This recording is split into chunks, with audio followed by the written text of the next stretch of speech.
Hello friends, welcome back to our YouTube channel SSTSC। বন্ধুরা, স্থিতি ও গতির পর আজকে আমাদের আলোচনার বিষয় হচ্ছে ওয়ার্ক পাওয়ার এনার্জি, এবং এটি ওয়ার্ক পাওয়ার এনার্জির পার্ট 1 ভিডিও। ঠিক আছে, ওয়ার্ক পাওয়ার এনার্জির উপরে টোটাল 3টে পার্ট হবে, এটি পার্ট 1। সবার প্রথমে তোমাদেরকে আমি নোটটি দেখাবো ব্রিফলি কি কি। প্রথমে থিওরি রয়েছে, যেরকম আমার নোটগুলিতে বা ক্লাসগুলিতে তোমরা দেখো, প্রথমে থিওরি পোর্শন রয়েছে এবং তারপরে রয়েছে যেটি তোমাদের কাছে সবথেকে বেশি এক্সপেক্টেড জিনিস, সেটি হচ্ছে সিবিটি এক্সামিনেশান কোশ্চেন। ঠিক আছে, সিবিটি কোশ্চেন, এবং সেটি হচ্ছে ইউথের বাংলা ফর্মে। ইউথের বইতে যে সমস্ত সিবিটি কোশ্চেনগুলো রয়েছে সেগুলি রয়েছে কিন্তু শেষের দিকে। প্রথমে দেখো এমসিকিউ রয়েছে, নিউমেরিক্যাল থিওরির উপরে বেস করে কিছু কোশ্চেন, এবং তারপরে রয়েছে দেখো নিউমেরিক্যাল কোশ্চেনগুলো। ঠিক আছে, সুতরাং এমসিকিউ থিওরিটিক্যাল এবং এমসিকিউ নিউমেরিক্যালগুলো কিন্তু শেষের দিকে রয়েছে। ঠিক আছে, সম্পূর্ণ নোটটি তোমাদেরকে দেখালাম। তো তোমাদেরকে বলবো, যারা মনে করছো যে তোমরা থিওরি পোর্শনে স্ট্রং, শুধুমাত্র তোমাদের এমসিকিউ দরকার, তারা ভিডিওর কিছু পরিমাণ স্কিপ করে নাও, কিছুটা স্কিপ করে নিয়ে তোমরা ভিডিওটি দেখো যেখান থেকে এমসিকিউ শুরু হচ্ছে সেখান থেকে। এবং যারা মনে করছো একদম ডে 1 থেকে শুরু করবে, ওয়ার্ক পাওয়ার এনার্জিকে খুব ভালোভাবে বুঝবে, ঠিক আছে, তো তারা থিওরি পোর্শন থেকে শুরু করো। এবং তোমাদেরকে আমি সাজেস্ট করব, ভিডিওটি দেখার সময় অবশ্যই একটি খাতা পেন সাথে নিয়ে নাও, গুরুত্বপূর্ণ পয়েন্টগুলোকে নোট করো বা স্ক্রিনশট নিয়ে নাও। ঠিক আছে, কেন কি পরীক্ষার সময় তুমি যদি কনসেপ্ট বিল্ড আপ করে যাও, যে কোনো টাইপের কোশ্চেনকে কিন্তু তুমি ফেস করার জন্য এবেল থাকবে। ঠিক আছে, কিন্তু তুমি যদি কিছু সাজেস্টিভ এমসিকিউ মুখস্থ করে পরীক্ষাকে ক্র্যাক করার চেষ্টা করো এবং সেই সমস্ত এমসিকিউগুলো যদি পরীক্ষায় কমন না পাও, তাহলে কিন্তু সুযোগ হাতছাড়া হয়ে যেতে পারে বন্ধুরা। ঠিক আছে, তো তোমাদেরকে বলবো রিস্ক নেওয়ার কোনো কারণ নেই, তোমরা সুন্দরভাবে থিওরিটি পোর্শনটা দেখো ভালো করে। ঠিক আছে, আর যারা মনে করছো এমসিকিউ দেখবে, তারা এমসিকিউ দেখতে পারো। এবং আমার আগের ভিডিওগুলো এই ভিডিও ডিসক্রিপশন বক্সে থাকবে প্লেলিস্ট ফর্মে, সেখান থেকেও তোমরা দেখে নিতে পারো। তো চলো শুরু করি। আজকে দেখো, প্রথমেই কার্যের ডেফিনেশন দিয়ে শুরু করব। ঠিক আছে, প্রথমেই কার্য কাকে বলে তার ডেফিনেশন দিয়ে আমরা কিন্তু শুরু করব। দেখো, কার্য কাকে বলে? কোনো বস্তুর উপরে বল প্রয়োগ করা হলো এবং বল প্রয়োগ করার ফলে বলটির অভিমুখে যদি বস্তুটির সরণ ঘটে, তবে বলা হয় প্রযুক্ত বল কার্য করেছে। ঠিক আছে, এবং প্রযুক্ত বল এবং সরণের গুণফলই হচ্ছে কৃতকার্যের পরিমাপ। তাহলে বল ও সরণের গুণফলই হচ্ছে কৃতকার্যের পরিমাপ। তাহলে এখানে আমরা দেখো, এখানে একটি ছবি দেখিয়েছি, ধরে নাও এই ক্ষেত্রে এখানে আমরা বল প্রয়োগ করেছি এবং বল প্রয়োগ করার ফলে বলের অভিমুখ এই দিক, এবং বলের অভিমুখেই কিন্তু বস্তুটি সরণ হয়েছে। এই যে হচ্ছে বস্তুটির সরণ। ঠিক আছে, এটা হচ্ছে ইনিশিয়াল স্টেট এবং এটা হচ্ছে ফাইনাল স্টেট। ঠিক আছে, অর্থাৎ প্রাথমিক অবস্থা এবং অন্তিম অবস্থা। তাহলে যেদিকে বল প্রয়োগ করেছি সেই দিক বরাবরই বস্তুর সরণ হয়েছে, এবং বলকে আমরা কি করেছি? বলকে আমরা এফ দিয়ে চিহ্নিত করেছি এবং সরণকে আমরা এস দিয়ে চিহ্নিত করেছি। তাহলে বল এবং সরণের গুণফলই যেহেতু কৃতকার্য, সুতরাং কৃতকার্য work is equal to F into S. কিন্তু বন্ধুরা, কখনো কখনো দেখা যায় যে আমরা যেদিকে বল প্রয়োগ করছি বস্তুর সরণ কিন্তু সেই দিকেই হচ্ছে না, অর্থাৎ বল প্রয়োগের অভিমুখে সরণ কিন্তু ঘটছে না। যেমন ধরো এরকম একটি কেস তোমরা দেখতে পাচ্ছ, এখানে বল প্রয়োগের অভিমুখ এই দিক বরাবর এবং সরণ হয়েছে বস্তুটির এখান থেকে এই দিকে, অর্থাৎ সরণের অভিমুখ হচ্ছে এই দিক বরাবর।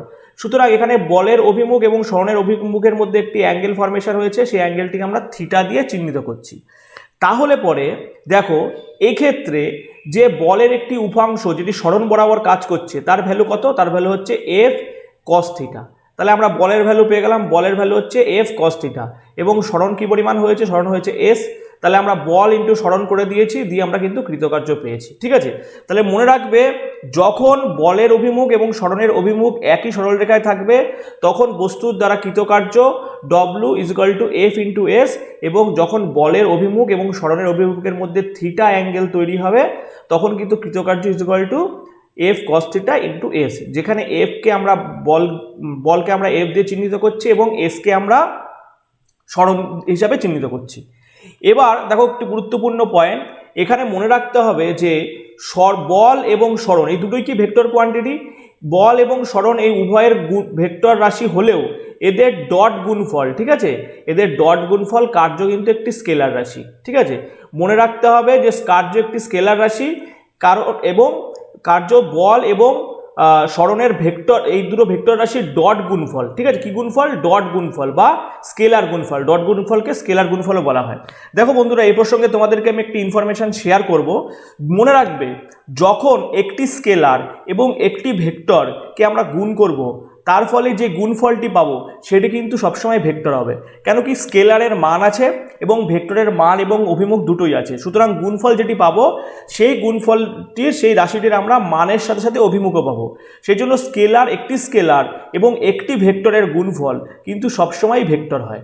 কিন্তু দুটি ভেক্টরের গুণফল কখনো স্কেলার হচ্ছে কখনো ভেক্টর হচ্ছে। কখন দুটি ভেক্টরের যদি ডট গুণফল হয় তখন সেটিকে আমরা স্কেলার গুণফল বলবো, এবং দুটো ভেক্টর যদি ক্রস গুণফল হয় তাহলে পরে সেটি কিন্তু ভেক্টর গুণফল বলবো। ঠিক আছে, তাহলে এখানে মনে রাখতে হবে ওয়ার্ক বা কার্য, ঠিক আছে, দুটি ভেক্টরের ডট গুণফল বা স্কেলার গুণফল।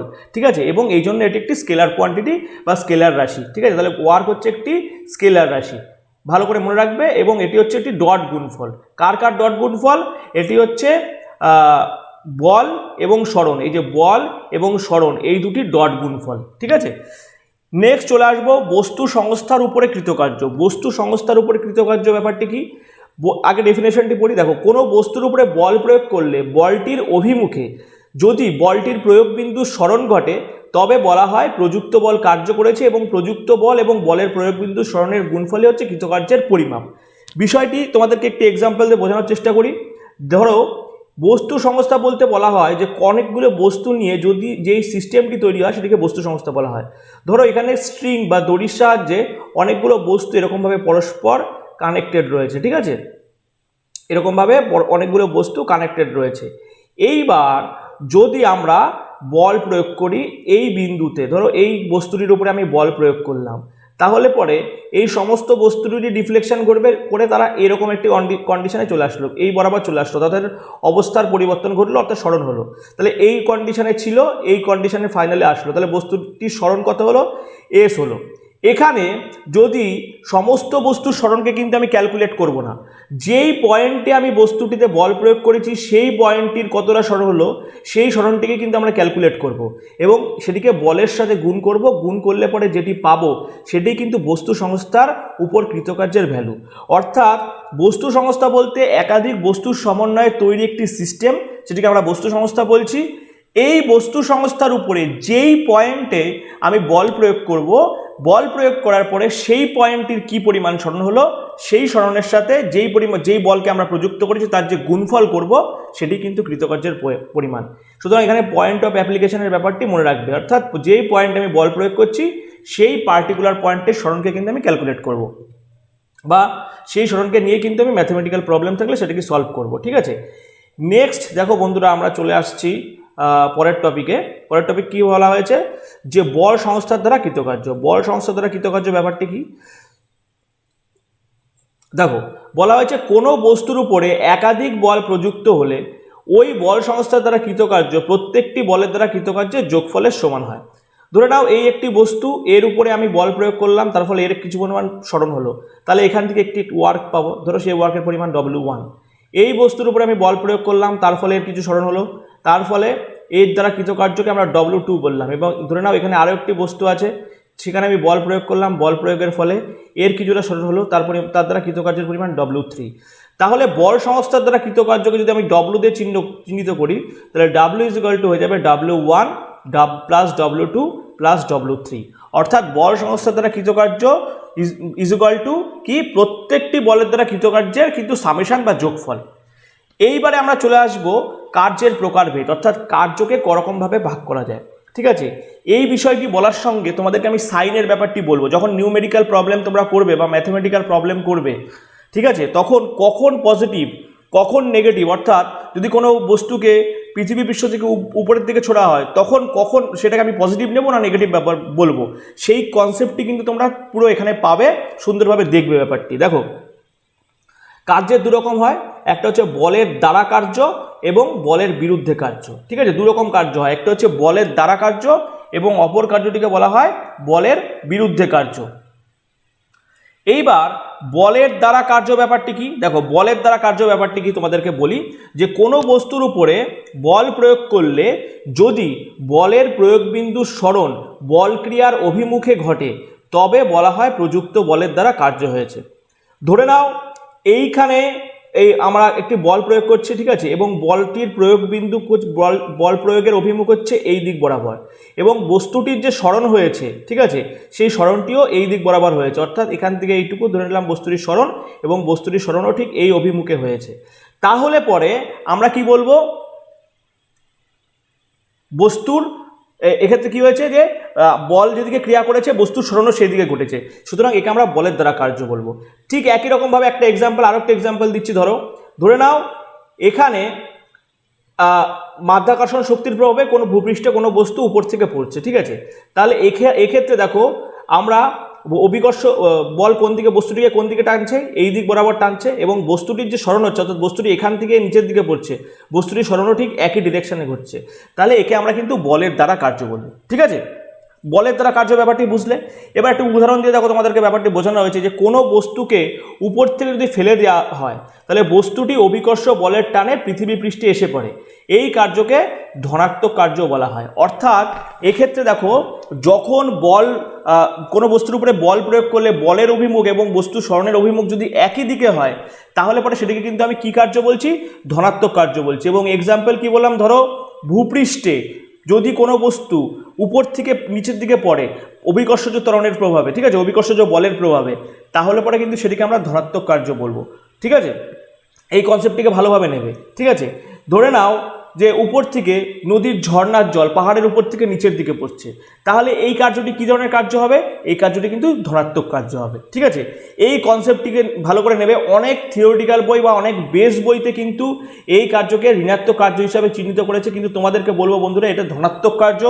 কেন ধনাত্মক কার্য, যখন আমি এমসিকিউ করাবো, যখন আমি ম্যাথমেটিক্যাল প্রবলেমগুলো সলভ করাবো, তখন তোমরা বুঝতে পারবে, ঠিক আছে, এটিকে কেন ধনাত্মক কার্য হিসেবে বলা হচ্ছে। নেক্সট চলে আসবো বলের বিরুদ্ধে কার্য। এবং এখানে দেখো, তোমাদেরকে একটা জিনিস বলে রাখি, যখন ধনাত্মক কার্য হবে তখন বলের অভিমুখ এবং বস্তুর সরণের অভিমুখ একই দিকে থাকে, অর্থাৎ তাদের মধ্যে যে অ্যাঙ্গেল ফরমেশন হয় সেই অ্যাঙ্গেলটি কিন্তু 0 ডিগ্রি, ঠিক আছে। এই ব্যাপারটিকে ভালো করে মনে রাখবে। নেক্সট আমরা চলে আসবো বলের বিরুদ্ধে কার্য। যদি কোনো বস্তুর উপরে বল প্রয়োগ করলে যদি বলের প্রয়োগ বিন্দু সরণ এবং বল ক্রিয়ার অভিমুখের বিপরীত দিকে ঘটে তবে বলা হয় যে প্রযুক্ত বলের বিরুদ্ধে কার্য হয়েছে। অর্থাৎ কোনো একটি বস্তুতে আমি বল প্রয়োগ করছি কিন্তু বস্তুটির সরণ বস্তুটির বল প্রয়োগের অভিমুখের বিপরীত দিকে হচ্ছে, তখন তাকে বলবো বলের বিরুদ্ধে কার্য। একটি এক্সাম্পল দিয়ে তোমাদেরকে বোঝাই। ধরে নাও যে কোনো একটি বস্তু, ঠিক আছে, কোনো একটি বস্তু, ঠিক আছে, কে আমরা পৃথিবী পৃষ্ঠ থেকে উপরের দিকে যদি ছুঁড়ে মারি তাহলে বস্তুটির সরণ কোন দিক বরাবর হচ্ছে, বস্তুটির সরণ এই দিক বরাবর হচ্ছে, এবং বস্তুটিকে পৃথিবীর অভিকর্ষজ বল কোন দিক বরাবর টানছে, এই দিক বরাবর টানছে। তাহলে বস্তুর সরণের অভিমুখ এবং বস্তুর উপরে যে অভিকর্ষজ বল ক্রিয়া করছে তার অভিমুখের মধ্যে যে অ্যাঙ্গেল ফরমেশন হচ্ছে সেটা হচ্ছে 180 ডিগ্রি, ঠিক আছে। এই ধরনের কার্যকে কিন্তু আমি কি বলবো, এই ধরনের কার্য কিন্তু আমি ঋণাত্মক কার্য বলবো, ঠিক আছে। তাহলে মনে রাখতে হবে যে বলের বিরুদ্ধে কার্য কখন বলবো, যখন কোনো বস্তুর উপরে বল প্রয়োগ করা হলে পরে বস্তুটির যে দিক বরাবর বস্তুটির উপরে বল ক্রিয়া করছে এবং বস্তুটির সরণ তার বিপরীত হয়, অর্থাৎ বস্তুটির উপরে ক্রিয়াশীল বল এবং বস্তুটির সরণের অভিমুখ পরস্পরের বিপরীত হয়, তাদের মধ্যে যে অ্যাঙ্গেল ফরমেশন হবে সেটি যদি 180 ডিগ্রি হয় তখন সেটাকে আমি বলবো কিন্তু বলের বিরুদ্ধে কার্য, ঠিক আছে। এবং এই কথা এক্সাম্পল দিয়ে বোঝানো হয়েছে, যখন কোনো বস্তুকে পৃথিবী পৃষ্ঠ থেকে উপরের দিকে তোলা হয় তখন অভিকর্ষ বলের বিরুদ্ধে কার্য করতে হয়, তাকে বলের বিরুদ্ধে কার্য বলা হয়। এবং দেখো বন্ধুরা, এই প্রসঙ্গে তোমাদের কিন্তু আরও একটি ব্যাপার যেটি তোমাদেরকে গোলমাল হয়ে যাবে আমি বলি। দেখো, যখন এই বস্তুটিকে তোমরা এই ধরো এই ঢিলটিকে বা পাথরটিকে তোমরা উপরের দিকে ছুটছো, তখন এখানে কিন্তু অভিকর্ষজ বলের বিরুদ্ধে কাজটি হচ্ছে ঋণাত্মক কার্য। অভিকর্ষ বলের বিরুদ্ধে কাজটি ঋণাত্মক কার্য হচ্ছে, কেন কি অভিকর্ষ বল যেদিকে ক্রিয়া করছে বস্তুটির সরণ তার বিপরীত দিকে ঘুরছে। কিন্তু যদি বলা হয় যে তুমি যে বল প্রয়োগ করে বস্তুটিকে তুললে, ঠিক আছে, সেই বলের বিরুদ্ধে এর কার্য কি হচ্ছে, তখন কিন্তু কার্যটি হয়ে যাবে পজিটিভ। কেন কি তুমি বস্তুটির উপরে যে বল প্রয়োগ করছিলে সেটি আপওয়ার্ড ডিরেকশনেই করছিলে এবং বস্তুটির সরণ যেদিকে হচ্ছে সেটাও কিন্তু আপওয়ার্ড ডিরেকশনেই হচ্ছে, অর্থাৎ তোমার বলের অভিমুখ, তোমার দ্বারা প্রযুক্ত বলের অভিমুখ এবং বস্তুর সরণ এর অভিমুখ, এদের মধ্যে যে অ্যাঙ্গেল ফরমেশন হচ্ছে সেটা হচ্ছে 0 ডিগ্রি এবং একই দিকে বরাবর হচ্ছে, তখন কিন্তু বলের দ্বারা কার্য হচ্ছে, তখন তখন কিন্তু বলের বিরুদ্ধে কার্য হচ্ছে না, তখন কিন্তু এটাকে আমি পজিটিভ ওয়ার্ক বলবো। ঠিক আছে, সুতরাং বন্ধুরা এই সমস্ত বিষয়গুলোকে খুব মাইনিউটলি বুঝবে, নাহলে কিন্তু পরীক্ষার সময় তোমাদের উত্তর ভুল হয়ে যেতে পারে। তোমাকে ধরো এরকম একটি অঙ্ক দিল, দিয়ে তোমাকে লাস্টে জানতে চাওয়া হলো যে অভিকর্ষ বলের বিরুদ্ধে কি পরিমাণ কার্য হচ্ছে। তাহলে অভিকর্ষ বলের বিরুদ্ধে যদি কার্যের তোমাকে জানতে চাওয়া হয়, তখন তুমি কি বলবে? অভিকর্ষ বলের বিরুদ্ধে বস্তুকে উপরের দিকে ছোড়া হচ্ছে, তার মানে এটি নেগেটিভ ওয়ার্ক। কিন্তু তোমাকে লাস্টে কোশ্চেনের শেষে যদি বলে দেওয়া হয় যে তুমি যে বল প্রয়োগ করলে, ঠিক আছে, তার সাপেক্ষে কি পরিমাণ কার্য হচ্ছে, তখন কিন্তু বলের দ্বারা কার্য হচ্ছে, তখন কিন্তু তার ভ্যালু হয়ে যাবে পজিটিভ। সুতরাং ক্ষেত্র বুঝতে হবে যে তোমার কাছে কি জানতে চাওয়া হয়েছে। এই জন্য তোমাদেরকে আমি বারে বারে বলি যে সবসময় এমসিকিউ মুখস্থ করতে যাবে না, ব্যাপারগুলোকে বুঝবে। কেননা সায়েন্স কিন্তু বোঝার মধ্যেই সায়েন্সের মজা নিহিত থাকে। ঠিক আছে, সুন্দরভাবে ব্যাপারগুলোকে বুঝবে, খুব ইজি ব্যাপার, খুব সহজভাবে তোমাদের সামনে আমি রিপ্রেজেন্ট করব। ভালো লাগলে কিন্তু বন্ধুরা অবশ্যই লাইক করো। ঠিক আছে, তোমাদের লাইক বিশেষভাবে মোটিভেশন দেয় আমাদেরকে নতুন নতুন ভিডিও তৈরি করার জন্য, আরও কন্টেন্টফুল ভিডিও তৈরি করার জন্য, তোমাদের সামনে তুলে ধরার জন্য কিন্তু বিরাটভাবে মোটিভেশন দেয়। সুতরাং একটা লাইক অবশ্যই করো। ঠিক আছে, এবং ভালো লাগলে কিন্তু অবশ্যই বন্ধুদের মধ্যে শেয়ার করো, নিজেদের কমিউনিটির মধ্যে শেয়ার করো। ঠিক আছে, সকলের মধ্যে শেয়ার করে নাও। এইবার আমরা চলে আসছি, দেখো কার্যহীন বল। ঠিক আছে, কার্যহীন বল কাকে বলা হয়? তো দেখো কখন কখন কার্যহীন বল হবে? যখন বল প্রয়োগ করা সত্ত্বেও বস্তুর স্মরণ ঘটবে না। কারণ কি? কার্য মানে আমরা কি জানি? কার্য সমান সমান বল এবং বলের প্রয়োগ বিন্দুর স্মরণ। ঠিক আছে, বা এস। ঠিক আছে, এস বা ওয়ার্ক সমান সমান F cos theta into S. তাহলে দেখো এখান থেকে থিটা, ঠিক আছে, এই ব্যাপারটা আমি পরে আসছি, আগে প্রথমে বলে নিই। বল প্রয়োগ করা সত্ত্বেও যদি কোনো বস্তুর স্মরণ না ঘটে তখন কার্য হবে না। অর্থাৎ এস এর ভ্যালু যদি 0 হয়ে যায়, তাহলে এফ এর সাথে 0 গুণ করলে পরে 0ই হবে, তখন ওয়ার্কও কিন্তু 0 হয়ে যাবে। অর্থাৎ বল প্রয়োগ করলাম কিন্তু কোনো বস্তুর স্মরণ হলো না, তখন কিন্তু কার্য হবে না। আবার কখন? ধরো কোনো একটা বস্তু গোলাকার পথে ঘূর্ণায়মান অবস্থায় রয়েছে, গোলাকার পথে যদি ঘূর্ণায়মান অবস্থায় থাকে, ধরো বস্তুটি এখান থেকে যাত্রা শুরু করলো, কিন্তু যাত্রা শুরু করে এই পজিশনে এসে স্থির হয়ে গেল, তাহলে পরে দেখো এই বস্তুটি স্মরণ শূন্য হলো, তখনও কিন্তু কার্যের পরিমাণ 0 হবে। কেন কি? এখানেও স্মরণের ভ্যালু হচ্ছে 0, সুতরাং কার্যের পরিমাণ 0 হবে। আর কখন কার্যের পরিমাণ 0 হবে? যখন বস্তুর স্মরণের অভিমুখ, ঠিক আছে, এবং বস্তুর উপরে ক্রিয়াশীল বল এর অভিমুখ, এদের মধ্যে এরা লম্বভাবে থাকবে, তখন কিন্তু কৃতকার্যের পরিমাণ 0 হবে। অর্থাৎ এর মধ্যে অ্যাঙ্গেল তৈরি হবে 90 ডিগ্রি। তাহলে দেখো বন্ধুরা, F cos theta into S work is equal to F cos theta into S. এখানে এফ কস থিটার জায়গায় আমরা লিখলাম কস 90 ডিগ্রি ইন্টু এস। তাহলে দেখো কস 90-র ভ্যালু কত? কস 90-র ভ্যালু হচ্ছে 0। তাহলে এফ ইন্টু 0 ইন্টু এস করলে আলটিমেটলি আমরা 0ই পাবো। ঠিক আছে, তখনও কিন্তু কৃতকার্যের ভ্যালু 0 হবে। তাহলে 3টে কন্ডিশন তোমাদের সামনে তোলা হলো। যখন বল প্রয়োগ করব কিন্তু বস্তুর স্মরণ হবে না, তখন কৃতকার্যের পরিমাণ 0। যদি কোনো বস্তু বৃত্তাকার পথে ঘুরতে থাকে, তখনও বস্তুর স্মরণ 0 হবে, তখন তার ফলে বস্তু দ্বারা কৃতকার্যের পরিমাণ 0 হবে। এবং যদি বল ক্রিয়ার অভিমুখ এবং বস্তুর স্মরণের অভিমুখের মধ্যে অ্যাঙ্গেল থাকে 90 ডিগ্রি বা পরস্পর লম্বালম্বিভাবে থাকে, তখনও কিন্তু কার্যের পরিমাণ 0 হবে।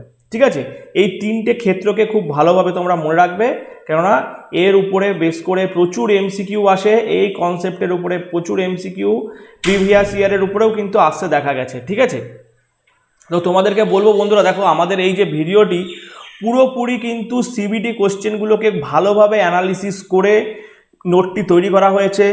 আশা করা হচ্ছে যে এই নোটটি যদি তোমরা খুব ভালোভাবে তৈরি করো, রেলের গ্রুপ ডি, সিজিএল এই সমস্ত পরীক্ষাগুলো কিন্তু কভার করে যাবে। ঠিক আছে, সুতরাং তোমাদেরকে বলবো সুন্দরভাবে ধৈর্য নিয়ে ভিডিওটি দেখো, টাইম নিয়ে দেখো, তাড়াহুড়ো করো না এবং নোটস তৈরি করো। ঠিক আছে, এরপরে দেখো আমরা কার্যের বিভিন্ন একক নিয়ে আলোচনা করব। কার্যের বিভিন্ন এককগুলি কি কি? কার্যের বিভিন্ন এককগুলো হচ্ছে, দেখো,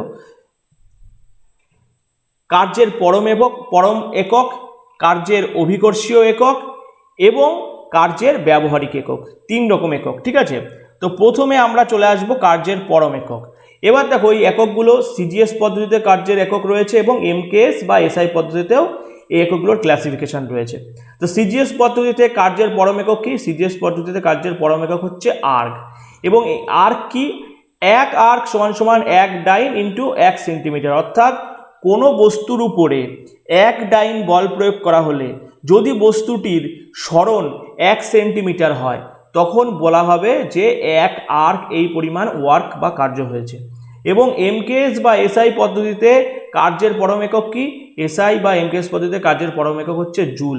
কেননা বিজ্ঞানী জুল কার্যের উপরে অনেক এক্সপেরিমেন্ট করেছেন, তার জন্য তাকে রেসপেক্ট বা অনার জানানোর জন্য কিন্তু কার্যের পরম একক হিসাবে জুলকে চিহ্নিত করা হয়। অর্থাৎ 1 জুল সমান সমান 1 নিউটন বা 1 মিটার, 1 নিউটন ইন্টু 1 মিটার। তার মানে 1 জুল পরিমাণ কার্য কখন বলবো? যখন কোনো বস্তুর উপরে 1 নিউটন বল প্রয়োগ করব এবং 1 নিউটন বল প্রয়োগ করার ফলে বস্তুটির বল প্রয়োগের অভিমুখে 1 মিটার সরণ ঘটবে, তখন কিন্তু আমরা বলবো যে 1 জুল এই পরিমাণ কার্য হয়েছে। এবার দেখো জুল এবং আর্গের মধ্যে সম্পর্ক। 1 জুল সমান সমান 10⁷ আর্গ। কেন 1 জুল সমান সমান 10⁷ আর্গ? তোমাদেরকে ম্যাথমেটিক্যাল ক্যালকুলেশনটি দেখায়। ধরে নাও এখানে আমরা কি করেছি, 1 জুল সমান সমান 1 নিউটন ইন্টু 1 মিটার। তাহলে 1 নিউটন সমান সমান কত?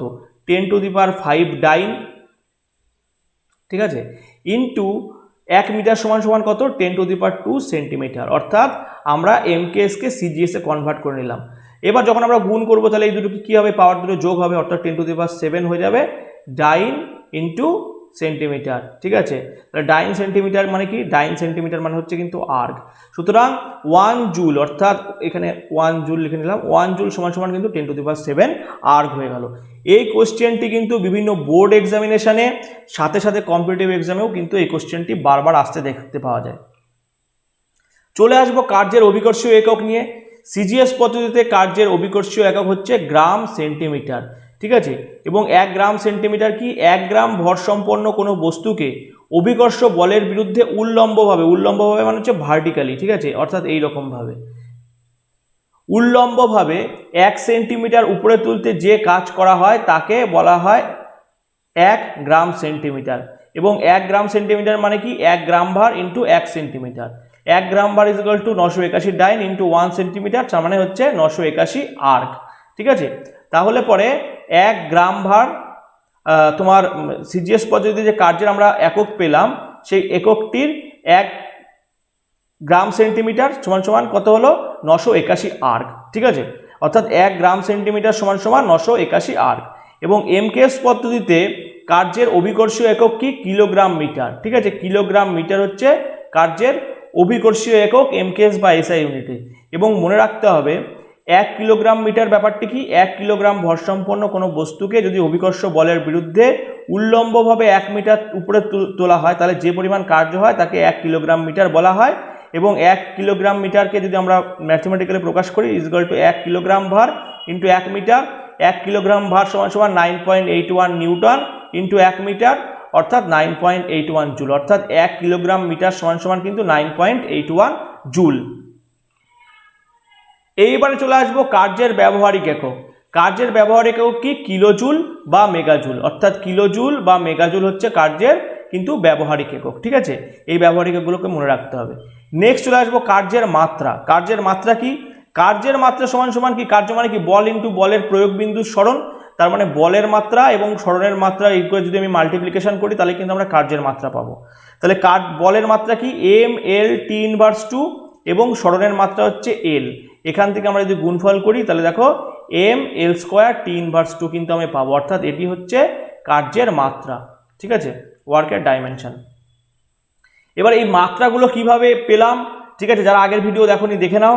বা তোমরা যদি মাত্রার উপরে স্পেসিফিক্যালি বিভিন্ন ধরো বলের মাত্রা, ত্বরণের মাত্রা, ঠিক আছে, সরণের মাত্রা, কার্যের মাত্রা কিভাবে আমি বের করছি সেগুলো যদি তোমরা জানতে চাও কমেন্ট সেকশনে কমেন্ট করো। শুধুমাত্র মাত্রা কিভাবে বের করতে হয় তার উপরে আমি একটি ভিডিও বানিয়ে কিন্তু ইউটিউব চ্যানেলে আপলোড করে দেবো, ঠিক আছে। এইবারে চলে আসবো বন্ধুরা আমরা যে সবথেকে যদি তোমাদের কাছে কাঙ্ক্ষিত বিষয়, অর্থাৎ ইউথের বইয়ের সিবিটি কোশ্চেন যে সমস্ত এসছে সেটির বাংলা। দেখো চলে আসি প্রথম কোশ্চেন নিয়ে, যে নিচের কোনটিতে শুধুমাত্র মান দেয় দিক নির্দেশ করে না। তাহলে কার্য হচ্ছে শুধুমাত্র ম্যাগনিটিউড আছে কিন্তু কোনো ডিরেকশন নেই। এবং মনে রাখতে হবে যে কি কার্য হচ্ছে একটি ডট প্রোডাক্ট, ঠিক আছে, বা ডট গুণফল বা স্কেলার গুণফল, ঠিক আছে। এখানে মনে রাখতে হবে যে কার্য বল এবং সরণের একটি ডট গুণফল বা স্কেলার গুণফল, এবং তার জন্য এটি হচ্ছে একটি স্কেলার কোয়ান্টিটি। এবং তোমাদেরকে আমি বলে রেখেছি, দেখো আগেই তোমাদেরকে আমি বলেছি, আরও একবার বলছি যে যখন একটি স্কেলার কোয়ান্টিটি এবং একটি ভেক্টর কোয়ান্টিটিকে আমি গুণ করব, তখন তাদের যে গুণফল পাবো সেই গুণফলটি কিন্তু অবশ্যই ভেক্টর কোয়ান্টিটি হবে। কেন কি, স্কেলার কোয়ান্টিটির ম্যাগনিচিউড থাকে এবং ভেক্টর কোয়ান্টিটির ম্যাগনিচিউড অ্যান্ড ডিরেকশন দুটোই থাকে। তার ফলে আমরা যেই গুণফলটি পাবো তার ম্যাগনিচিউড পাবো এবং ডিরেকশনও পাবো, সেই জন্য সেই কোয়ান্টিটি ভেক্টর কোয়ান্টিটি হবে। কিন্তু যখন দুটো ভেক্টরকে আমরা গুণ করব, ঠিক আছে, তখন কিন্তু আমরা যে লব্ধ গুণফল পাবো সেটি দু ধরনের হতে পারে। সেটি হচ্ছে স্কেলার গুণফলও হতে পারে বা ডট গুণফল হতে পারে। স্কেলার গুণফল বা ডট গুণফল একই ব্যাপার, এবং অপরটি কী হতে পারে, ভেক্টর গুণফল বা ক্রস গুণফল। এই ব্যাপারটি মনে রাখবে, ঠিক আছে। তো এখানে কার্য হচ্ছে দুটো ভেক্টর কোয়ান্টিটির ডট গুণফল বা স্কেলার গুণফল, ঠিক আছে। সুতরাং এটি হচ্ছে একটি স্কেলার কোয়ান্টিটি। এই ব্যাপারটি, কনসেপ্টটি তোমরা ভালোভাবে মনে রাখবে। নিচে চলে আসবো কোশ্চেন নাম্বার 2 নিয়ে। কোশ্চেন নাম্বার 2তে বলা হয়েছে নিচের কোনটিতে বেশি পরিমাণ কার্য করতে পারবে। দেখো বন্ধুরা, এরপরে যখন তোমাদেরকে আমি এনার্জি পড়াবো তখন দেখবে এনার্জির ডেফিনেশন বা শক্তির ডেফিনেশন কি, কার্য করার সামর্থ্যকে শক্তি বলা হয়। অর্থাৎ এনার্জি বা শক্তি, এনার্জি কাকে বলা হয়, কার্য করার সামর্থ্যকে, ঠিক আছে। তাহলে দেখো এবার কার্য করার সামর্থ্য বা শক্তি দু রকমের হয়, একটা হচ্ছে স্থিতিশক্তি এবং অপরটি হচ্ছে গতিশক্তি। এবার তোমাদেরকে আমি যে এক্সাম্পলগুলো তোমাদের সামনে রেখেছি, দেখো প্রত্যেকটি কিন্তু গতিশক্তির এক্সাম্পল, ঠিক আছে। অর্থাৎ একটি উত্থিত হাতুড়ি, মানে একটা হাতুড়িতে কোনো একটা বস্তুকে আমি স্ট্রাইক করব, বা একটি বন্দুকের গুলি, সবগুলো কিন্তু, বা একটি ঘূর্ণায়মান চাকা বা চলমান পাথর, সবগুলো কিন্তু মুভিং আইটেম। সুতরাং এর দ্বারা যে কার্য করার প্রবণতা তৈরি হবে সেটা হচ্ছে কাইনেটিক এনার্জি বা কাইনেটিক এনার্জি তৈরি হবে, ঠিক আছে। এর মধ্যে দেখো সমস্ত এই মুভিং আইটেমগুলির মধ্যে কিন্তু বন্দুকের গুলি এর ভেলোসিটি সব থেকে বেশি। তাহলে যার ভেলোসিটি বেশি হবে তার কাইনেটিক এনার্জি করার প্রবণতাও তার সব থেকে বেশি হবে। সুতরাং এইগুলোর মধ্যে সব থেকে বেশি কার্য করার সামর্থ্য বা কাজ করতে পারবে বা কার্য করার সামর্থ্য বেশি রয়েছে বা এনার্জি বেশি রয়েছে কিন্তু বন্দুকের গুলির। এই জন্য কিন্তু বন্দুকের গুলি উত্তর হবে, ঠিক আছে। এই ব্যাপারটি ভালোভাবে তোমরা ক্লিয়ার করবে, মনে রাখবে। যদি গতিশীল বস্তুর উদাহরণ দেয় তাহলে পরে যেই এক্সাম্পলগুলো তোমার সামনে তোলা হবে তার মধ্যে যেই বস্তুটির গতি সব থেকে বেশি হবে তার কিন্তু কার্য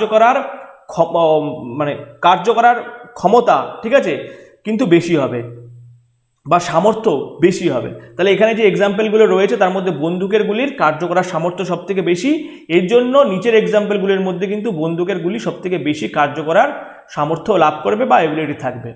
নিচে একটি কোশ্চেন দেখো কি হচ্ছে, নিচের কোন ক্ষেত্রে কোনো কার্য হয়নি। এই যে এক্সাম্পলগুলো দেওয়া হয়েছে সেগুলোর মধ্যে কোনটিতে কার্য হয়নি। তো দেখো একটি গাধা 10 কেজি ওজন নিয়ে দাঁড়িয়ে আছে, একটি কাঁধে 10 কেজি ওজন নিয়ে দাঁড়িয়ে আছে কপিল তার পিঠের উপরে 10 কেজি ওজন নিয়ে বা কোনো একটি ব্যাগ নিয়ে দাঁড়িয়ে আছে। তাহলে এখানে কি হবে, বস্তুর দ্বারা কার্যের পরিমাণ 0 হবে, বাদ বাকি সমস্ত ক্ষেত্রে কিন্তু স্মরণ পাবো। কিন্তু এখানে ক্ষেত্রে কিন্তু আমরা কপিলের যে দাড়ি রয়েছে এর সাথে গ্র্যাভিটি কিন্তু 90 ডিগ্রিতে ক্রিয়া করছে, তার ফলে এখানে যে কাজ হবে সেটি কিন্তু 0 হবে। এবং এখানে কিন্তু কপিলের কোনো যে ওয়েটটি নিয়ে দাঁড়িয়ে আছে তার কিন্তু কোনো মুভমেন্টও হচ্ছে না, অর্থাৎ তার কিন্তু এইচ পাচ্ছি না বা এসও পাচ্ছি না, স্মরণও পাচ্ছি না, সেই জন্য কিন্তু এখানে কার্যের পরিমাণ কোনো কার্য হয়নি, ঠিক আছে। নেক্সট চলে আসবো কোশ্চেন নাম্বার 4।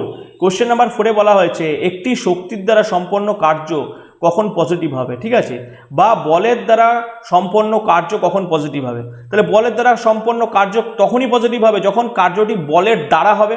বলের দ্বারা কার্য মানে কি, বলের দ্বারা কার্য মানে হয় বল যেদিকে ক্রিয়া করছে বস্তুটির স্মরণের কিন্তু অভিমুখও সেই দিকে, অর্থাৎ বল ক্রিয়ার অভিমুখ এবং বস্তুটির স্মরণ একই দিকে যদি ঘটে তখন কিন্তু আমরা বলের দ্বারা কার্য বলবো। যেমন কোনো একটি আম বা কোনো একটি পেয়ারা আপেল গাছের থেকে অভিকর্ষ বলের প্রভাবে মাটিতে পড়ছে, এই ধরনের কার্যকে কিন্তু আমি কি বলবো, পজিটিভ ওয়ার্ক। তাহলে এখানে যে এক্সাম্পলগুলো রয়েছে দেখো কি রয়েছে, যখন বস্তুর স্মরণ এবং প্রযুক্ত বলের প্রযুক্ত বলের অভিমুখে হয়। তাহলে প্রথম এক্সাম্পলটা ঠিক আছে, আর আমার পড়ার দরকার নেই। যখন বস্তুর স্মরণ প্রযুক্ত বলের অভিমুখে হয়, অর্থাৎ বস্তুর স্মরণটি এই দিক বরাবর হচ্ছে এবং বস্তুটির উপরে প্রযুক্ত বলও এই দিক বরাবর, তাহলে পরে এখানে পজিটিভ ওয়ার্ক হবে। নিচের নিম্নলিখিত উদাহরণগুলির ভিতরে কোন ক্ষেত্রে কোনো কার্য হয় না। এখানে দেখো অপশান বিতে বলা হয়েছে একটি গাধা পিঠে কোনো বস্তু নিয়ে দাঁড়িয়ে আছে, ঠিক একই রকমভাবে অপশান 3-এর সাথে কিন্তু সিমিলারিটি রয়েছে, এই জন্য এক্ষেত্রে উত্তরটি কিন্তু বি হবে। এক্সপ্লানেশন আমি বললাম না, কারণ অপশান 3-এর এক্সপ্লানেশন একই হবে, ঠিক আছে। এখানে গাধা, ওখানে কপিল। নেক্সট চলে আসবো কোশ্চেন নাম্বার 6। কোশ্চেন নাম্বার 6 দেখো কি বলা হয়েছে, যদি কার্য শূন্য হয় তাহলে বল এবং সরণের মধ্যে কোণ কত হবে। ঠিক আছে, খুব গুরুত্বপূর্ণ একটি কোশ্চেন।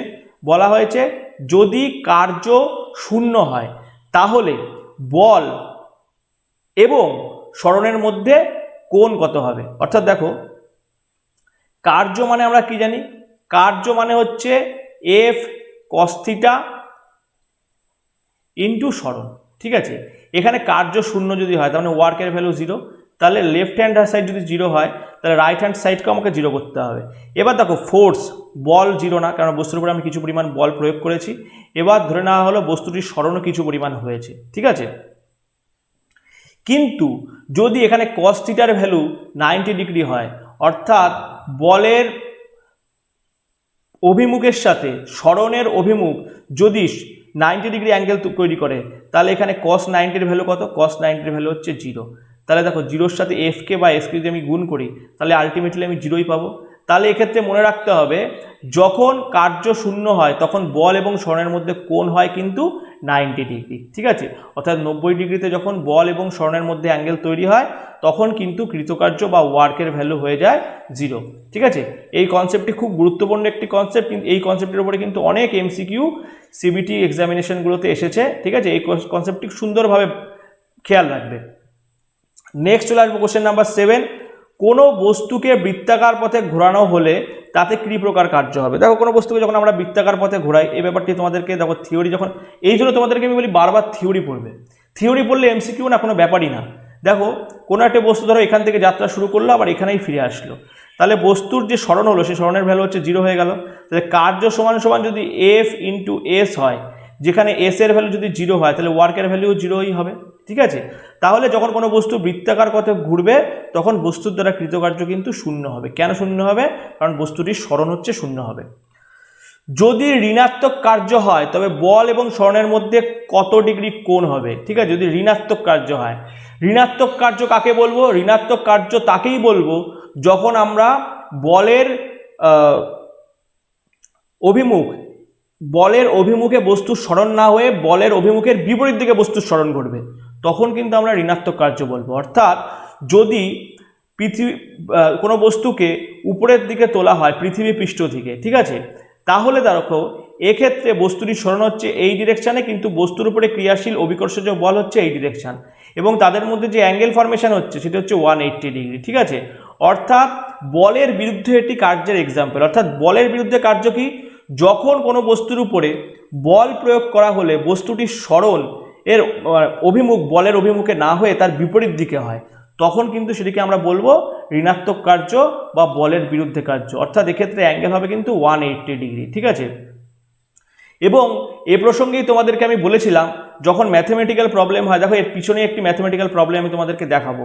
এখানে যে তুমি ঝিলটিকে উপরে ছুটছো, তাহলে এখানে তুমি বল প্রয়োগ করে যখন ঝিলটিকে উপরের দিকে ছুটছো, তখন তোমার প্রযুক্ত বলের সাথে যদি জিজ্ঞাসা করা হয় এটির ভ্যালুটি পজিটিভ আসবে না নেগেটিভ আসবে, তখন কিন্তু অবশ্যই পজিটিভ আসবে। কেন কি? তুমি ঝিলটিকে উপরে ছোড়ার জন্য এই দিক বরাবর বল প্রয়োগ করেছো, অর্থাৎ আপওয়ার্ড ডিরেকশনে বল প্রয়োগ করেছো, এবং বস্তুটির সরণও কিন্তু আপওয়ার্ড ডিরেকশনেই হয়েছে। ঠিক আছে, বা ধরো তুমি কুয়ো থেকে জল তুলছো, কুয়ো থেকে জল তোলার সময় তুমি বালতিটি, যে জল ভর্তি বালতিটিকে তুমি উপর দিক বরাবর টানছো, ঠিক আছে, এবং বালতিটির সরণও কিন্তু উপর দিক বরাবরই হচ্ছে। অর্থাৎ তোমার দ্বারা প্রযুক্ত বলের সাথে এই যদি এটির সম্পর্ক চাওয়া হয় তখন কিন্তু এটি বলের দ্বারা কার্য হচ্ছে। অর্থাৎ তুমি এদিকে বল প্রয়োগ করছো, বস্তুটির সরণ ঠিক সেই দিকেই ঘটছে, তখন কিন্তু এর ভ্যালু পজিটিভ হবে। কিন্তু যদি তোমাকে জিজ্ঞাসা করা হয় অভিকর্ষ বলের বিরুদ্ধে বস্তুটির সরণ কোন দিকে হচ্ছে, তখন কিন্তু এটি নেগেটিভ কার্য হবে। কেন কি? অভিকর্ষ যে বল নিচের দিকে কাজ করছে এবং বস্তুটির সরণ কিন্তু উপরের দিকে হচ্ছে, সেক্ষেত্রে কিন্তু এদের মধ্যবর্তী অ্যাঙ্গেল তৈরি হচ্ছে 180 ডিগ্রি। অর্থাৎ এক্ষেত্রে যে কার্যটি হচ্ছে সেটি কিন্তু ঋণাত্মক কার্য বা নেগেটিভ কার্য হচ্ছে। ঠিক আছে, এই ব্যাপারগুলো কিন্তু খুব মাইনিউটলি মনে রাখবে। নেক্সট চলে আসবো কার্য কি কি বিষয়ের উপর নির্ভরশীল। তাহলে দেখো, কার্য মানে কি আমি বলেছি, কার্য ইজ ইকুয়াল টু আমরা কি জানি, বল এবং সরণের মধ্যবর্তী অ্যাঙ্গেল এবং সরণ। তাহলে পরে এই তিনটি বিষয়ের উপরে কার্য নির্ভরশীল। তাহলে দেখো, বস্তুর সরণ হবে, প্রযুক্ত বল এবং বলের প্রয়োগ বিন্দুর মধ্যবর্তী কোণ এবং কি প্রযুক্ত বল, ঠিক আছে। এই তিনটি বিষয়ের উপরে কার্য নির্ভরশীল থাকে, তাহলে এ বি সি তিনটেই অপশান হবে, এই জন্য অপশান ডিতে রয়েছে A B and C, option D কিন্তু উত্তর হয়ে যাবে। নেক্সট চলে আসবো কোশ্চেন নাম্বার 10, ঠিক আছে। এখান থেকেই হয়তো নিউমেরিক্যাল প্রবলেমগুলো শুরু হচ্ছে, ঠিক আছে। একজন পোর্টার 12 কেজি ওজনের একটি বস্তুকে পৃথিবী পৃষ্ঠ থেকে 1.5 মিটার উপরে রাখলো, তবে পোর্টারের দ্বারা কৃতকার্যের পরিমাণ কি হবে, ঠিক আছে। দেখো বন্ধুরা, এখানে বলে রাখি যে ধরে নাও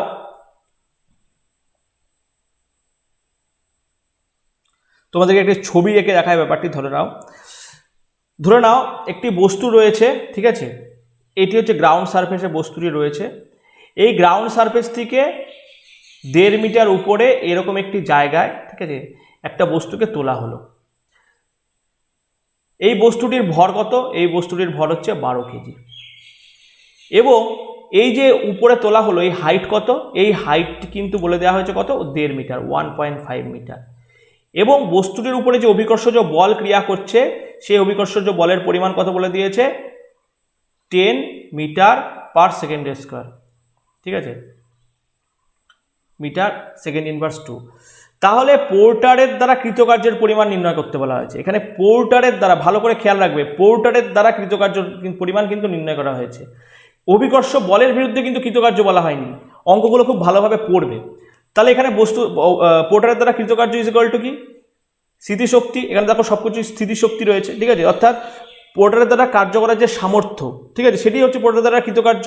তাহলে এখানে আমরা বস্তুর ভর ইন্টু অভিকর্ষজ ত্বরণ ইন্টু যেই পরিমাণ হাইট তুলেছে সেইটা। তাহলে বস্তুর ভর কত? বস্তুর ভর হচ্ছে 12 লিখলাম, জি এর ভ্যালু কত? 10 লিখলাম, এবং হাইটের ভ্যালু কত? 1.5। তাহলে এখানে 12 সাথে যদি 1.5 গুণ করো তাহলে হয়ে যাবে 180, ঠিক আছে, 180 হলো। এবার দেখো এই যে এর ভ্যালুটি পজিটিভ হবে না নেগেটিভ হবে, আমরা কি করে বুঝবো, ঠিক আছে। এখানে তোমরা বলতেই পারো যে দাদা এখানে তো 180 রয়েছে, পজিটিভ নেগেটিভ নেই, চোখ বুঝে 180 উত্তর হবে। কিন্তু তোমার কাছে ধরো 180 প্লাস একটি অপশানে রয়েছে 180 জুল প্লাস, আর একটা মাইনাস 180 জুল রয়েছে, সেক্ষেত্রে তুমি কি উত্তর করবে? এই জন্য কিন্তু বন্ধুরা কনসেপ্ট বিল্ড আপের খুব দরকার। দেখো এখানে বলা হয়েছে যে পোর্টারের দ্বারা কৃতকার্যগত, পোর্টারের দ্বারা যদি কৃতকার্য তোমাকে বের করতে হয়, তাহলে পোর্টার যেই ডিরেকশন বরাবর বল প্রয়োগ করেছে সেই ডিরেকশন তোমাকে জানতে হবে। এখানে পোর্টার কিন্তু আপওয়ার্ড ডিরেকশনে বল প্রয়োগ করেছে এবং বস্তুটির সরণও আপওয়ার্ড ডিরেকশনেই হয়েছে। সুতরাং এখানে যে কৃতকার্য হবে সেটি হচ্ছে বলের দ্বারা কার্য। তাহলে বলের দ্বারা কার্য আমরা জানি সবসময় পজিটিভ ভ্যালু হয়, সেই জন্য কিন্তু এর উত্তর হয়েছে 180 জুল। এর উত্তর কখন মাইনাস 180 জুল হতো? যদি বলতো যে অভিকর্ষ বলের বিরুদ্ধে কি পরিমাণ কার্য হয়েছে, তখন কিন্তু হয়ে যেত মাইনাস 180 জুল। এইখানেই কিন্তু বন্ধুরা ইন্টারেস্ট, ঠিক আছে। কোশ্চেন তুমি জানলে, উত্তর করে আসলে পরীক্ষার হলে, কিন্তু জেনুইন ভুল করে আসলে, কেন কি বিষয়টি তোমাদের কাছে ক্লিয়ার না, তুমি মুখস্থ করে চলে গেছো, বা কিছু নোট মুখস্থ করে তুমি চলে গেছো, বিষয়টিকে ভালোভাবে বোঝোনি। তো তোমাদেরকে আমি বলবো বন্ধুরা, ভালোভাবে থিওরি বোঝো, খুব সুন্দরভাবে থিওরি বোঝো, ঠিক আছে। ভালো করে থিওরিগুলো পড়ো, দেখবে বড় থেকে বড় প্রবলেম খুব সহজে তোমরা করে ফেলবে। আর যদি গাদা গাদা এমসিকিউ মুখস্থ করো, মাথার উপরে কিন্তু বোঝা হয়ে যাবে। এবং তোমাদেরকে সহজভাবে রিপ্রেজেন্ট করার দায়িত্বটি আমি নিলাম। তোমরা শুধু ধৈর্য ধরে ভিডিওটি দেখো, অফ টাইমে তাড়াহুড়ো করে দেখবে না। যদি ভালো লাগে অবশ্যই একটা লাইক এবং বন্ধুদের মধ্যে শেয়ার করো। শুধু এই ছোট্ট কাজটুকু তোমাদের পক্ষ থেকে আমি চাই, তোমাদের এই সাপোর্টটুকু চাই, বাদবাকি দায়িত্ব কিন্তু আমার। নেক্সট চলে আসবো পরের কোশ্চেন নিয়ে, ঠিক আছে। পরের কোশ্চেন দেখো, পরের কোশ্চেনে কি বলা হয়েছে? একটি স্থির বল যার ওজন 0.1 কিলোগ্রাম, বলটিকে তার স্থির অবস্থা থেকে 2 মিটার নিচে ভূপৃষ্ঠে পৌঁছানোর জন্য অভিকর্ষ বলের বিরুদ্ধে দ্বারা বস্তুটির উপরে কি পরিমাণ কার্য করতে হবে, ঠিক আছে। এইখানেই কিন্তু মজা। দেখো তোমাদেরকে দেখাই, এই অঙ্কগুলো কিন্তু খুব বারবার আসছে। ধরো ওয়ার্ক ইজ ইকুয়াল টু, আমরা জানি কি এখানে এম ইন্টু জি ইন্টু এইচ হবে, ঠিক আছে, এম ইন্টু জি ইন্টু এইচ। তাহলে এম এর ভ্যালু কত? এম এর ভ্যালু হচ্ছে 0.1 কিলোগ্রাম।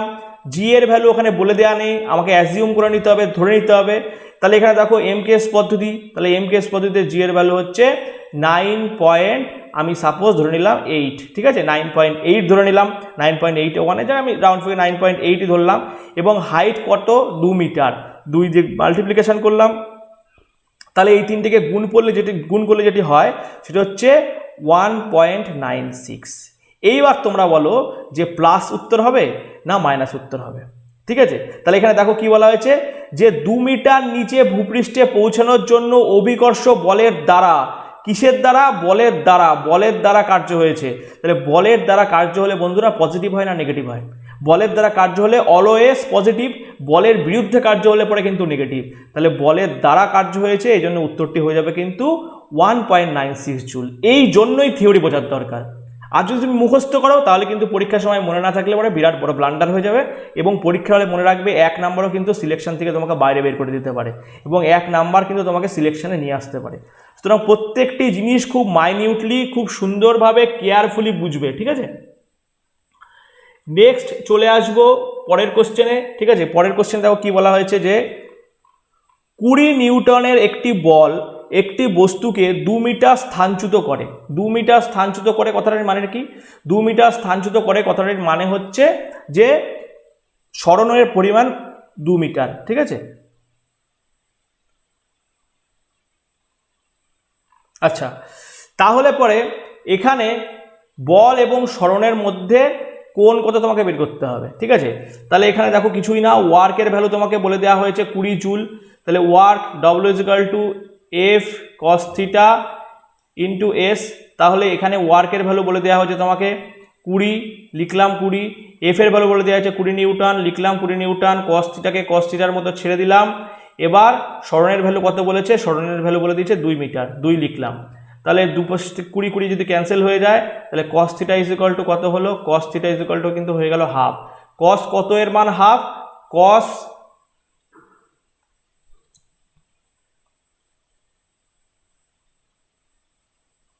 60 ডিগ্রির ভ্যালু কিন্তু হাফ। ঠিক আছে, তাহলে পরে দেখো বন্ধুরা এখানে আমরা কি করব? cos 60 ডিগ্রি বসাবো। ঠিক আছে, এখানে আমরা cos 60 ডিগ্রি বসিয়ে দিলাম। ঠিক আছে, তাহলে এই পাশ থেকে যদি cos cos ক্যান্সেল হয়ে যায় তাহলে θ কত? θ 60 ডিগ্রি। তাহলে পরে এখানে উত্তর কি হবে? যে বস্তু এখানে বলা হয়েছে বল এবং সরণের মধ্যে অ্যাঙ্গেল কত? তাহলে বল এবং সরণের মধ্যে অ্যাঙ্গেল কিন্তু 60 ডিগ্রি হয়ে যাবে। নেক্সট চলে আসবো কোশ্চেন নাম্বার 13। কোশ্চেন নাম্বার 13 কি বলা হয়েছে দেখে নেব।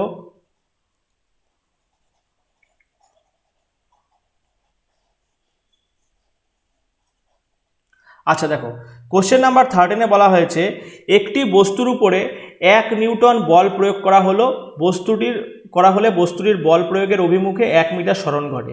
তাহলে এক্ষেত্রে কার্যের পরিমাণ কত? ঠিক আছে, একদম সহজ। 1 নিউটন বল প্রয়োগ করে যদি কোনো বস্তুর সরণ 1 মিটার হয় তাহলে কৃতকার্যের পরিমাণ 1 জুল হয়। ঠিক আছে, যেটা আমরা একদম ইউনিট যখন পড়েছি তখনই জেনেছি। ঠিক আছে, নেক্সট চলে আসবো কোশ্চেন নাম্বার 14। 4 কেজি ভরের একটি বস্তু অনুভূমিকভাবে 5 মিটার প্রতি সেকেন্ড বেগে ধাবমান।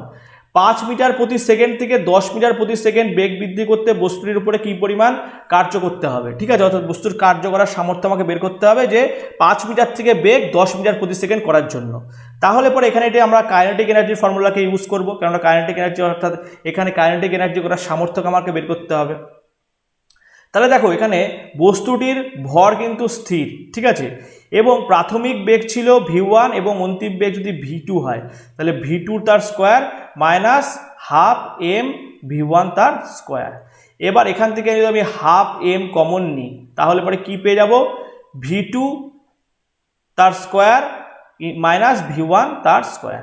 তাহলে দেখো m এর ভ্যালু কত? m এর ভ্যালু তোমাকে বলে দেওয়া হয়েছে যে বস্তুটির ভর 4 কেজি, 4 বসালাম, এবং v1 v2 এর ভ্যালু কত বলা হয়েছে? আমার ফাইনাল ভেলোসিটি কত করতে হবে? 10 মিটার প্রতি সেকেন্ড। ঠিক আছে, তাহলে 10 তার স্কোয়ার, এবং ইনিশিয়াল ভেলোসিটি ছিল 5 মিটার প্রতি সেকেন্ড, অর্থাৎ 5 মিটার তার স্কোয়ার। তাহলে এখান থেকে 2 দিয়ে যদি তুমি 4কে কাটো তাহলে 2 হবে। এটা 2 ইন্টু 10 স্কোয়ার মানে 100, আর 5 স্কোয়ার মানে হচ্ছে 25। তাহলে 100 মাইনাস 25 মানে হচ্ছে 75। তাহলে 75 গুণ 2 মানে হচ্ছে 150। তাহলে এটি কিসে আছে? এমকেএসে আছে, এই জন্য সরি এখানে তোমাকে কার্যের পরিমাণ বের করতে হবে, জুল হবে। ঠিক আছে, এটি এমকেএস পদ্ধতিতে আছে, সেই জন্য এর উত্তর হবে কিন্তু 150 জুল। ঠিক আছে, যদি সিজিএসে থাকতো তাহলে কিন্তু আর হতো উত্তরটি। নেক্সট পরের কোশ্চেনে তোমাদেরকে বলা হয়েছে যে একটি বাসের উপরে 4000 নিউটন বল প্রয়োগ করলে বাসটির দ্বারা কৃতকার্যের পরিমাণ যদি 2000 জুল হয় তাহলে পরে প্রযুক্ত বলের প্রভাবে প্রযুক্ত বলের প্রভাব বাসটির কী পরিমাণ সরণ হবে, প্রযুক্ত বলের প্রভাবে বাসটির কী পরিমাণ সরণ হবে। ঠিক আছে, বলা হয়েছে যে একটি বাস তার উপরে 4000 নিউটন বল প্রয়োগ করা হয়েছে এবং 4000 নিউটন বল প্রয়োগ করার ফলে বাসটির দ্বারা কৃতকার্য হয়েছে 2000 জুল। তাহলে বাসটিতে বলের প্রভাবে যে বাসটির যে সরণ হবে সেইটি সরণের পরিমাণ নির্ণয় করতে হবে। তাহলে এখানে আমাকে work W is equal to F into S, যেখানে আমাকে বের করতে হবে সরণ। তাহলে সরণ ইজ ইকুয়াল টু কী হবে বন্ধুরা, সরণ ইজ ইকুয়াল টু কিন্তু কী হবে ডাব্লু বাই এফ। তাহলে ডাব্লুর ভ্যালু তোমাকে কত বলে দেওয়া হয়েছে, ডাব্লুর ভ্যালু বলে দেওয়া হয়েছে তোমাকে 2000 জুল এবং এফ এর ভ্যালু বলে দেওয়া হয়েছে তোমাকে 4000। ঠিক আছে, তাহলে 4000 বাই 2000 করলে কি হয়, হাফ হয়। হাফ মানে কত, 0.5। তাহলে সরণ যেহেতু, তাহলে উত্তর হবে কিন্তু মিটারে। তাহলে পরে বলা হয় যে কী পরিমাণ সরণ হবে, তাহলে 0.5 বা হাফ মিটার কিন্তু সরণ হবে।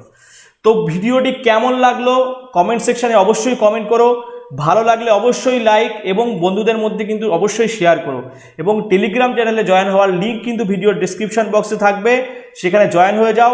নতুন কি ভিডিও চাইছো, কিভাবে কন্টেন্টকে আরও বেশি সমৃদ্ধ করে তোমাদের সামনে প্রেজেন্ট করতে পারবো, তোমাদের তরফ থেকে কি ডিমান্ড রয়েছে অবশ্যই কিন্তু কমেন্ট সেকশানে কমেন্ট করে জানাও।